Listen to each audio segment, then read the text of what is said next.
Welcome to today's session. Another Africa is possible. We'll be looking today at living in poverty in the midst of plenty. Africa has been a continent that has been the preferred place over many centuries for most civilizations. We harbored the Jewish nation for 430 years. We gave refuge to Jesus when he was being hounded by Herod to be killed. The canon of scripture was written in North Africa, in Libya, when the current books that we look or consider as the Bible were put together by African bishops. So Africa has been an amazing continent. Why the poverty? Some world organizations like the UN have described Africans as living in poverty in the midst of plenty. No doubt, Africa is richly endowed. What is the core cause of our poverty? A worldview, a mindset. How does a poverty mindset impact how Africans view reality?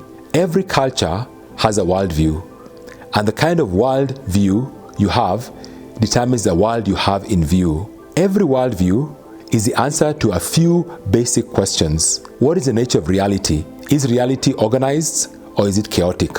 Who am I? Am I a victim or am I a steward? Or am I a God-like being created in God's image? What is my purpose? Do I live here just to consume and survive? Or do I live here to take care of God's earth? What is wrong with this world? One worldview would say there's lack of resources, therefore more resources are needed. Another worldview would say there is bad powers which are opposing our sense of well-being, therefore more power is needed. Another worldview would say relationships are broken. The biblical worldview puts it that relationships are broken. How do we fix it? Depending on your worldview, we would look at either increasing the number and amount of resources to create prosperity or looking for more power to create prosperity. But I put it to you that the Bible's answer to prosperity is better relationships. The last question is, where are we going? We're here in a temporary basis, but we who are made in God's image are eternal beings. So Africa's poverty is not because of lack of resources. Brian Myers, who wrote the book Walking with the Poor, basically says all causes of poverty or all contexts of poverty can be linked to a broken relationship. So poverty is broken relationship, not lack of resources. Each worldview has a way in which we look at resources. In an animistic, which is primarily a worldview where the world is animated by spirits, believes that the universe is predominantly spiritual. So what is of primary importance is our spiritual being or the spiritual reality. On the other hand, secularism, or what one might call naturalism, feels that the universe is predominantly physical.